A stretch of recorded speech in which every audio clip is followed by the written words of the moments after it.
Welcome back to my channel.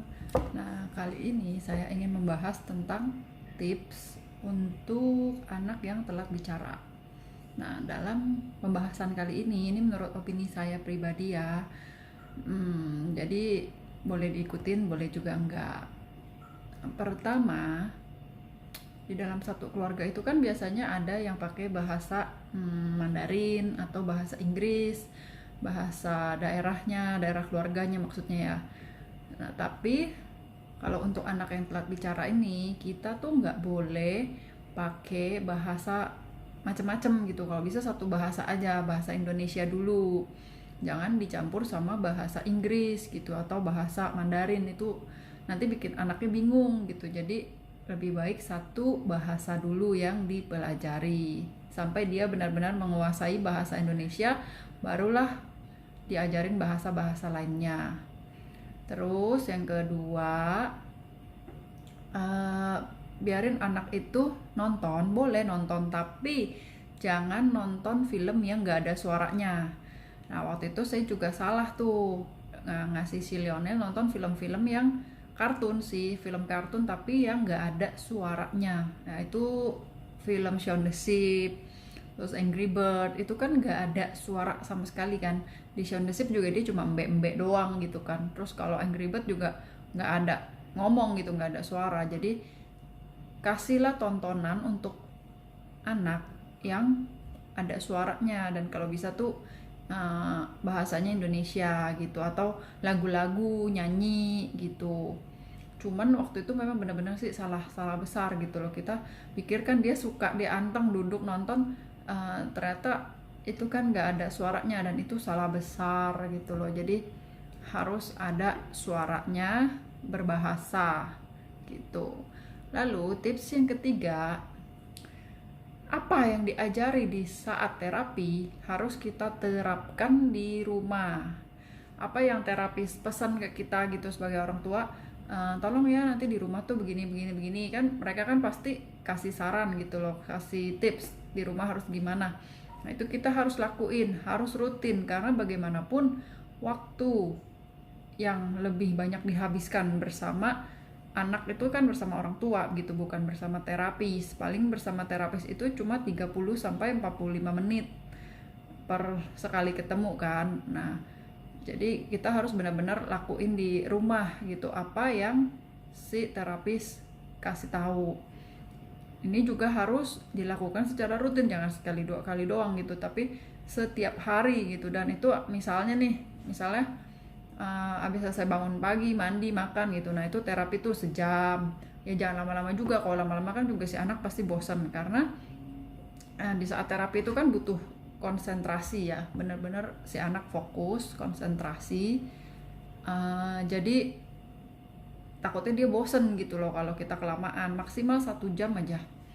Jadi kan dia duduk di bangku kayak gini sih harusnya. Cuman kalau saya kan sayang beli lagi kan, jadi saya pakai bangku yang lama. Bangkunya ini sih tadinya bangku makan gitu, tapi dia bisa 2 fungsi gitu. Nanti kalau udah gedean bisa jadi meja. Nah, jadinya tuh kayak gini, bisa dipakai buat belajar juga si Lionel gitu. Jadi dia duduk di sini, terus saya pakai bangku kecil di depannya dia, hadap-hadapan duduknya gitu. Nah, nanti kalau misalnya udah selesai sesi pagi, kalau kalian mau untuk lakukan sesi kedua ya sore gitu. Setelah dia mandi sore, ajak dia kayak main aja gitu. Semua mainan apa dia tuh keluarin, main bareng-bareng. Tapi mulut kita itu jangan berhenti untuk ngoceh. Kita harus terus ngomong terus, makanya sediain air sediain botol minum gitu supaya lehernya nggak sakit gitu. Jadi kita nyerocos terus kan, ngoceh terus biar dia tuh ikutin gitu, biar dia tuh denger gitu. Nah, untuk spesial kasus kayak Lionel kan memang telinganya kurang pendengarannya, jadi kita ngomong harus ekstra kenceng gitu, ekstra itu ngomongnya. Jadi sediainlah air minum ya biar leher nggak sakit.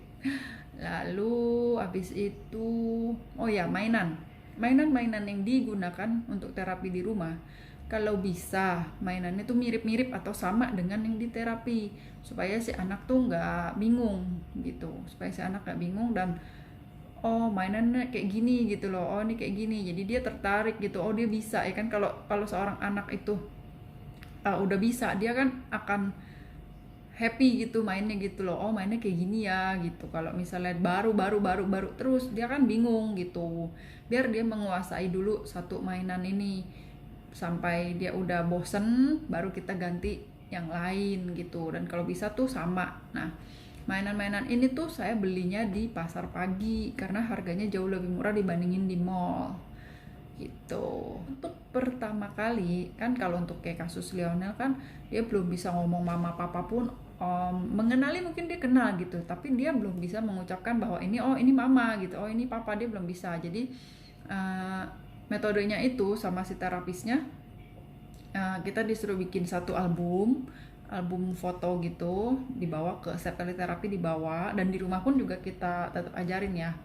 Jadi di album itu ada foto foto mama, foto papa, foto oma, opa, terus foto engkong, terus foto uncle-nya, terus foto koko atau adiknya, ataupun keluarga-keluarga deket yang memang mungkin tinggal serumah atau sering ketemu. Nah itu boleh dimasukin.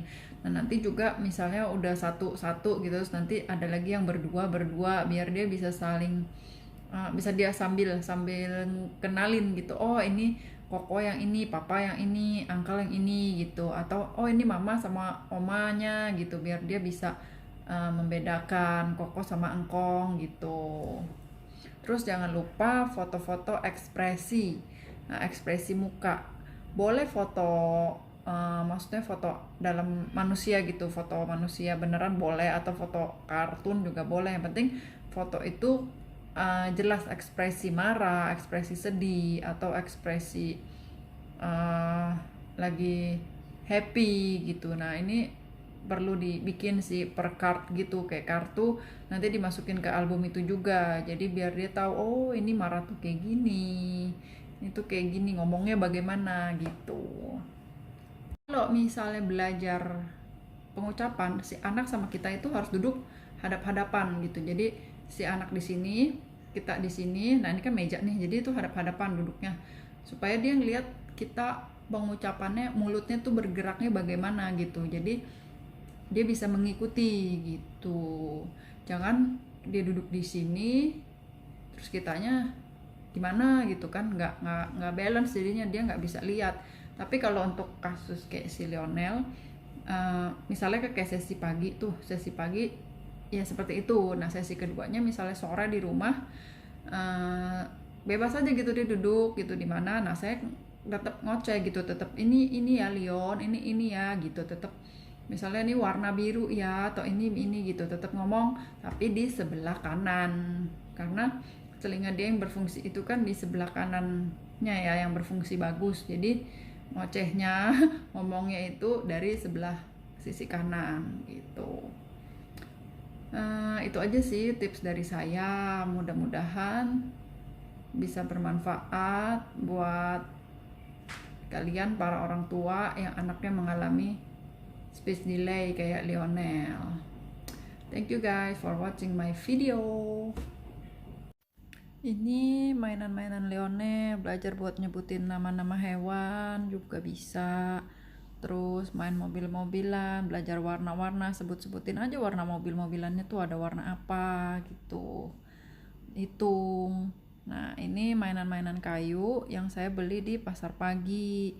Mirip-mirip kayak yang di tempat terapi sih mainan-mainannya, kayak gini kan, warna-warna. Terus ada buat anggota tubuh muka gitu. Angka, huruf. Nah, ini yang huruf nih. Jadi A, apel gitu. Ini mainan tempel-tempel warna-warna juga. Terus dia paling suka main puzzle. Kecil-kecil gini loh, dia bisa susunnya loh. Terus ini main tempel-tempel buat mengasah otak dia. Main mobil-mobilan lagi. Dia memang hobi banget sama mobil-mobilan. Ini tetap ya, ABD-nya tetap dipakai, walaupun di rumah tetap dipakai terus. Nah, ini dia sudah mulai belajar nulis angka. Ya walaupun berantakan tapi lumayan.